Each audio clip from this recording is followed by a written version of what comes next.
দর্শক, গতকালকেই একটা খবর চাউর হয়েছিল যে রাজনীতিবিদ পত্রিকার সম্পাদকদের অন্তত ২০ জনকে গানম্যান দেওয়ার সিদ্ধান্ত হয়েছে। সরকার থেকে গানম্যান দেওয়া হয়েছে এবং অস্ত্রের লাইসেন্স চাইলেও তাদেরকে অগ্রাধিকার ভিত্তিতে দেয়া হবে।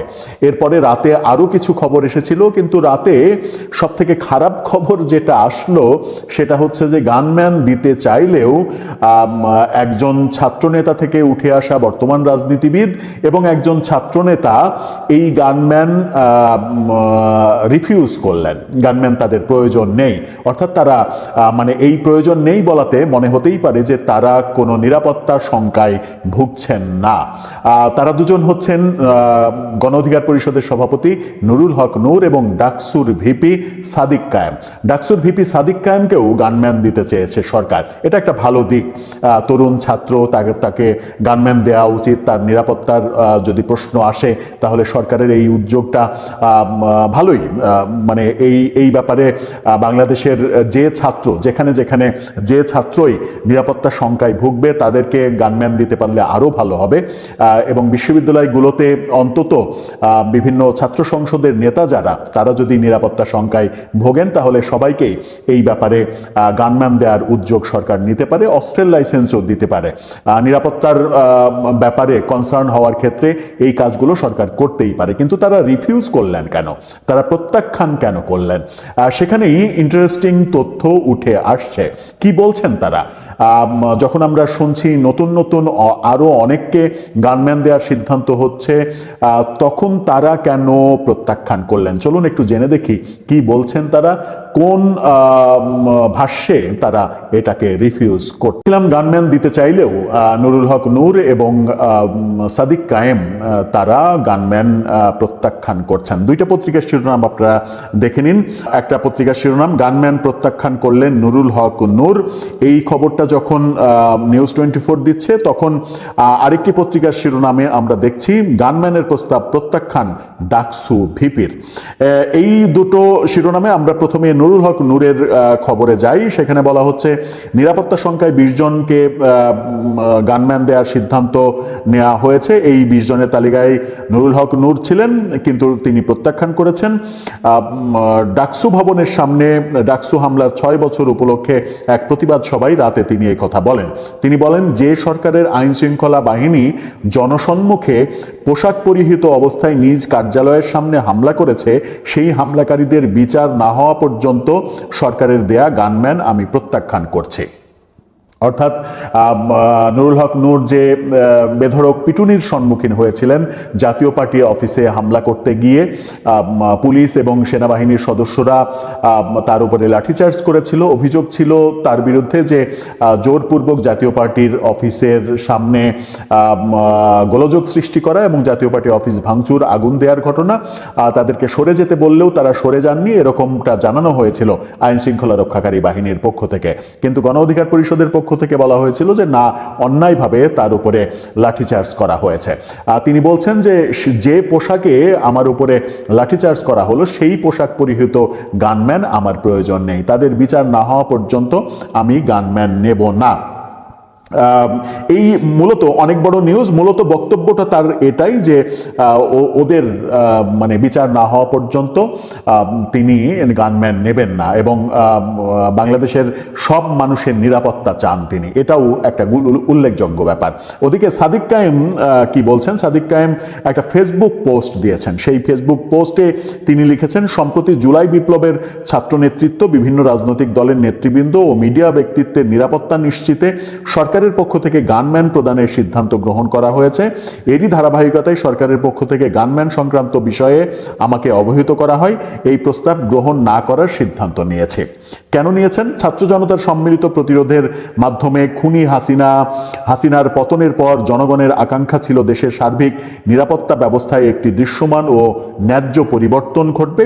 কিন্তু বাস্তবে আমরা দেখছি আইন শৃঙ্খলা বাহিনীর কার্যকর ভূমিকার অভাব এবং বিভিন্ন দপ্তরে ফ্যাসিবাদী শক্তির প্রত্যক্ষ ও পরোক্ষ মদদে জননিরাপত্তা বারবার ব্যাহত হচ্ছে। বিভিন্ন দপ্তরে জননিরাপত্তা ব্যাহত হচ্ছে, তার মানে হচ্ছে যে প্রথম আলো, ডেইলি স্টার, ছায়ানট, উদীচী এই হামলাগুলোর কথা তিনি মিন করছেন।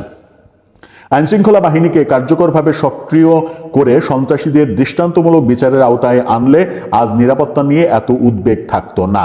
এই প্রেক্ষাপটে বরং প্রশ্ন করা প্রয়োজন, কেন সেই প্রত্যাশা এখনো পূরণ হয়নি। এরকম করে তিনি লিখেছেন এবং গানম্যানের এই ব্যাপারটা তিনি প্রত্যাখ্যান করেছেন। তার পোস্টে ইন্টারেস্টিংলি যে ব্যাপারটা বলছেন যে বিভিন্ন প্রতিষ্ঠানে হামলার ঘটনা ঘটার কথা বলছেন, কিন্তু আমরা দেখেছি যে গত কালকেই শিবিরের রাজশাহী বিশ্ববিদ্যালয়ের সভাপতি এবং জাহাঙ্গীরনগর বিশ্ববিদ্যালয়ের সাধারণ সম্পাদক এই দুইজনকে কারণ দর্শানো নোটিশ দেওয়া হয়েছিল এবং তার জবাবও তারা লিখিতভাবে দিয়েছেন।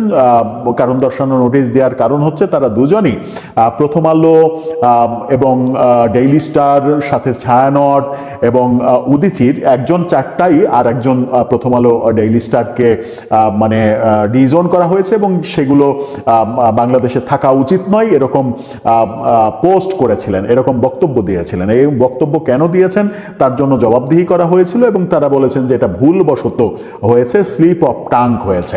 এই বক্তব্য আমরা তাদের ইয়ে থেকে শুনেছি এবং তারপরে বিভিন্নভাবে বিভিন্ন পক্ষ, এমনকি সম্পাদক পরিষদের সভাপতি নুরুল কবিরও অভিযোগ করেছেন যে এই ঘটনার যে ঘটনা ঘটলো এই ঘটনার সঙ্গে জামাত শিবিরের জড়িত থাকার অভিযোগ তিনি করছেন, যদিও জামাতের পক্ষ থেকে নুরুল কবিরের সেই বক্তব্যের তীব্র বিরোধিতা করা হয়েছে। এরকম একটা অবস্থা, পক্ষে বিপক্ষে এ ওকে দোষারোপ করছে, ও ওকে দোষারোপ করছে, এই ব্যাপারগুলো যখন দেখছি তখন সাদিক কায়েমের বক্তব্যে উঠে আসলো বিভিন্ন প্রতিষ্ঠানে হামলার তিনি প্রতিবাদ করছেন। প্রতিবাদটা করা উচিত, প্রতিবাদটা করা খুবই মানে প্রয়োজনীয়, কিন্তু যে ব্যাপারে অনেকে তাদের দিকে মানে আঙুল তোলার চেষ্টা করছেন সেই ব্যাপারগুলোও তাদের খণ্ডন করা উচিত, যেন আঙুলটা তাদের দিকে না যায়। এটা একটা ব্যাপার।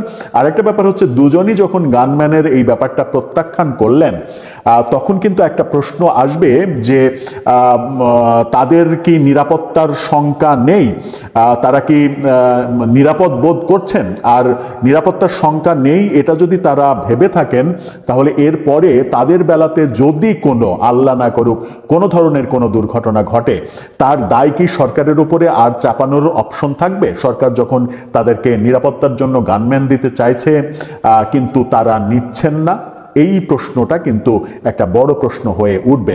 এদিকে আমরা দেখছি যে নতুন খবর যেটা এসেছে সেটা হচ্ছে গানম্যান গতকালকে 20 জনকে দেয়া হয়েছে। নতুন খবর আসছে আরেকটা শিরোনাম দেখে নিন একটা গণমাধ্যমের, সেখানে বলা হচ্ছে গানম্যান পাচ্ছেন শফিকুর, পার্থ, অলি, মঞ্জু, ফুয়াদ। অর্থাৎ জামাতের আমির ডাক্তার শফিকুর রহমান, জেপির যে আন্দালিব রহমান পার্থ, এলডিপির অলি আহমেদ, ব্যারিস্টার ফুয়াদ আলোচিত সমালোচিত এবং জেপির হচ্ছে জাতীয় পার্টির আনোয়ার হোসেন মঞ্জুর, এই 5 জনের কথা বলা হয়েছে, তাদেরকে গানম্যান দেয়া হচ্ছে। এর আগে ফুয়াদকে আমরা দেখেছি নির্বাচন কমিশনে আবেদন করতে যে তিনি নিরাপত্তা শঙ্কায় ভুগছেন, কিন্তু জামাতের আমির বলেছিলেন যে এই দেশে সেরকম একজন রাষ্ট্রপ্রধান দরকার যিনি নিজেকে অনিরাপদ ভাববেন না, যিনি একেবারে সবার সঙ্গে মিশে যাবেন, কোনো ধরনের নিরাপত্তাহীনতা তার কাজ করবে না, এরকম একটা বক্তব্য দিয়েছিলেন। তারপরেই এই যে গানম্যান চাওয়ার আবেদন করা হয়েছিল এবং সেই আবেদনের প্রেক্ষিতে তিনি পেয়ে গেলেন, এটা নিয়ে গতকালকেই দেখেছিলাম এই আবেদন যখন করা হয়েছিল, এটা গণমাধ্যমে আসে, সেটা নিয়ে ফেসবুকে ব্যাপক লেখালেখি, ট্রল হতে দেখেছিলাম। যে একবার বলছেন যে সেরকম একজন রাষ্ট্রপ্রধান তিনি চান যিনি নিজেকে অনিরাপদ ভাববেন না, সবার সঙ্গে মানে মিশে যাবেন, আবার তিনি গানম্যানের আবেদন জানাচ্ছেন। কিন্তু বর্তমান বাস্তবতা যেটা তৈরি হয়েছে, বিশেষ করে ওসমান হাদির এই ঘটনাকে কেন্দ্র করে যে বাস্তবতা তৈরি হয়েছে, সেই বাস্তবতায় নিরাপত্তা ব্যাপারটাকে উপেক্ষা করার আদৌ কোনো বাস্তবতা নেই। কিন্তু সাদিক কায়েম কিংবা নুরুল হক নূর একটু বেশি আবেগবশত হয়েই ব্যাপারটাকে প্রত্যাখ্যান করলেন কিনা সেটাই এখন দেখার বিষয়, নাকি সেই আবেগটা সাময়িক, সরকারের উপরে অভিমানে তারা বলেছেন, পরবর্তীতে তারা ঠিকই নেবেন। দর্শক, আপনার কি মনে হয়? আপনার মতামত এ ব্যাপারে জানিয়ে লিখতে পারেন আমাদের কমেন্ট বক্সে।